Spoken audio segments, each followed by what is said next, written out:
प्रदेश। पहली खबर की ओर चलेंगे। बड़ी खबर आ रही है जयपुर से इस वक्त की। 2 स्पा सेंटरों पर पुलिस का रेड देखने को मिला है। चित्रकूट थाना इलाके में कार्रवाई हुई है। रेड के दौरान 2 युवती समेत 5 लोग गिरफ्तार किए जा चुके हैं। जी हां, स्पा सेंटर के मालिकों को गिरफ्तार किया गया है। अनैतिक गतिविधियों की यहां पर सूचना मिली है। समाज और मसाज की आड़ में यहां पर देखिए अवैध धंधा चल रहा था। हम आपको बता दें 24 घंटे के अंदर शहर में 3 जगह छापेमारी की कार्रवाई देखने को मिली है। और हम आपको बताना चाहेंगे कि एलिमेंट्स मॉल स्थित के 3 एम स्पा सेंटर और स्टार लाइन स्पा सेंटर में रेड की छापेमारी की गई। स्पा सेंटर के मालिक दिलखुश सिंह, सक्षम और बहादुर सिंह को गिरफ्तार किया जा चुका है। मसाज की आड़ में अवैध और अनैतिक गतिविधियों होने की यहां पर सूचना मिल रही थी। निर्धारित किए गए मापदंडों को भी पूरी नहीं कर रहे थे स्पा सेंटर। वीरेंद्र शेखावत हमारे साथ संवाददाता जयपुर से जुड़ गए, इसी खबर पर और जानकारी देंगे। वीरेंद्र, 2 स्पा सेंटरों पर पुलिस का रेड, पुलिस की कार्रवाई, चित्रकूट थाना इलाके में कार्रवाई हुई है और देखिए स्पा सेंटरों के मालिकों को भी गिरफ्तार किया गया है। क्या कुछ यहां पर अनैतिक कार्य चल रहा था, अनैतिक गतिविधियां चल रही थी, क्या खेल यहां पर खेला जा रहा था स्पा सेंटर की आड़ में, सब कुछ बताइए हमारे दर्शकों को वीरेंद्र। बिल्कुल, देखिए आदित्य, आपको मैं बताना चाहूँगा कि इस वक्त हम एलिमेंट मॉल के अंदर मौजूद है और जहाँ पर K3 जो एम स्पा है, ये वही स्पा है जहाँ पर जो है पुलिस के द्वारा जो कार्रवाई की गई है। इसके अलावा एक और जो जगह है वहाँ पर भी इसी तरीके से जो है जो DCP साउथ हैं अमित कुमार, उनके सुपरविजन के अंदर ये पूरी कार्रवाई की गई। और सबसे खास बात ये है कि इस कार्रवाई के दौरान जो है यहाँ पे जो ओनर है उनको भी जो है यहाँ पे पुलिस ने BNS की धारा 170 के तहत जो है डिटेन किया है। इसके अलावा अगर बात की जाए यहाँ पर तमाम लोगों की, तो यहाँ पर जिस तरीके से जो ये कार्रवाई की गई है, इस कार्रवाई के अंदर आप देखेंगे कि जो अवैध तरीके से जो यहाँ पर स्पा के आड़ के अंदर अवैध जो कह सकते हैं अनैतिक कार्य जो किए जाते हैं, उनको लेकर यहाँ पर कार्य किए जा रहे थे और उसी की सूचना के आधार पर जो है यहाँ पर ये कार्रवाई की गई। मेरे सहयोगी जसराज जी से कहूँगा कि एक बार यहाँ पे जो ओनर हैं, उनकी वाइफ भी यहाँ पे बैठी हुई है, उनसे भी मैं बातचीत करने की कोशिश करूँगा क्या कुछ पूरा मामला है और इनका भी पक्ष जानने की कोशिश करूंगा कि जिस तरीके से ये कार्रवाई हुई, इस कार्रवाई के अंदर क्या कुछ है। आपका क्या नाम? पलक। मुझे मतलब इसमें मतलब नहीं, जैसे पुलिस ने कार्रवाई की है, क्या कुछ आपके इसमें चल रहा था? कुछ भी नहीं चल रहा था, नॉर्मल ही था। सब अपना भाई अपना भी ऐसे ले गई पकड़ के बस। तो पुलिस कब आई आप लोग? 7:30 बजे शाम को 7:30। हाँ।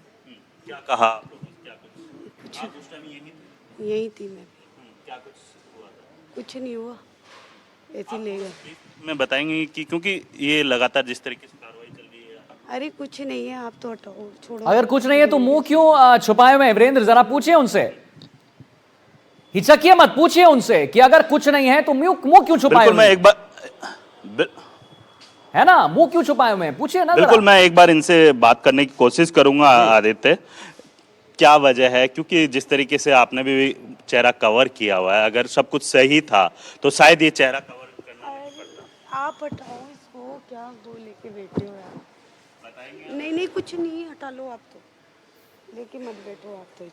बिल्कुल, देखिए अगर मैं यहाँ पर बात करूँ तो शायद तक जो कह सकते हैं कि अभी ओपन भी नहीं हुआ है। ये आई थिंक ओपन करने के लिए यहाँ पहुँचे थे, लेकिन यहाँ पर जिस तरीके से जो कृत्य किए जा रहे थे वो एक स्वस्थ समाज के लिए जो कह सकते हैं काफी घिनौने करते हैं। लेकिन जिस तरीके से एक कार्रवाई आपने देखा होगा कि कल भी चित्रकूट थाना की तरफ से जो कार्रवाई की गई थी एवरसाइड मॉल के अंदर, और सबसे खास बात यह है कि इस तरीके के जो गोरख धंधे होते हैं वो जो बड़े बड़े मॉल्स होते हैं, और जरा ये भी देखिए कि निर्धारित किए जो मापदंड होते हैं उसको भी पूरा नहीं कर रहा था स्पा सेंटर। ये भी तो बहुत बड़ी बात है ना कि भाई जो मापदंड होते हैं, जो एक प्री रिक्विजिट होता है, जो फॉलो करना चाहिए, उसको भी तो फॉलो नहीं कर रहा था स्पा सेंटर। देखिए आदित्य, आपको बताना चाहूँगा कि जो सरकार के द्वारा या फिर जो कह सकते हैं कि यहाँ पर लोकल जो अथॉरिटी बॉडी रहती है, उस बॉडी के द्वारा जो है यहाँ पर जो मापदंड तय किए जाते हैं, उन मापदंडों की भी जो है प्रॉपर तरीके से पालना नहीं की जाती है। और सबसे बड़ी बात यह है कि ये जो कह सकते हैं कि अपने आप नहीं पनपते हैं, क्योंकि इसके अंदर सिस्टम का भी थोड़ा बहुत हाथ होता है। उनकी शय के अंदर इस तरीके के गोरख धंधे चलते हैं, क्योंकि आप देखेंगे अगर पुलिस को इस तरीके की गोरख धंधों की क्योंकि पहले से पता होता है है और उसके बावजूद जब उसको साइडलाइन किया जाता है, तो आप सोचिए कि पूरे राजधानी के अंदर आप अगर प्रॉपर तरीके से अगर अपनी ड्यूटी निर्वहन करेंगे तो शायद इस तरीके के सैकड़ों की संख्या में, 2 नहीं 3 नहीं सैकड़ों की संख्या के अंदर इस तरीके के जो कह सकते हैं कि कई मामले हैं वो उजागर होंगे। लेकिन इसके लिए जो है चाहे लोकल पुलिस हो या फिर जो कह सकते हैं जो सूचना तंत्र होता है पुलिस का, उसको मजबूत करना काफी आवश्यक हो जाता है और उसी तंत्र के आधार पे जो है इस तरीके की जो कार्रवाई है वो देखने को मिलती है। और जिस तरीके से आपने देखा होगा कि जो एवरशाइन मॉल है उसके अंदर भी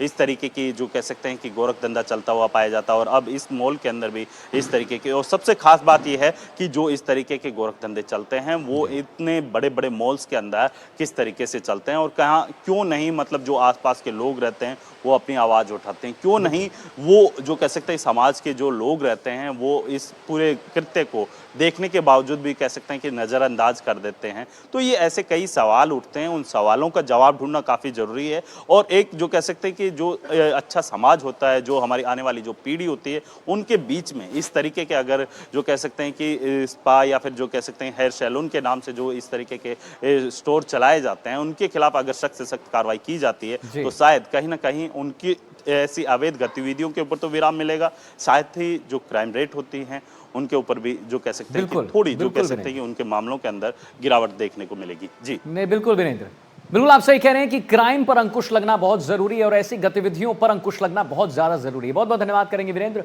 महत्वपूर्ण जानकारी देने के लिए। और आइए अब आगे बढ़ेंगे और देखेंगे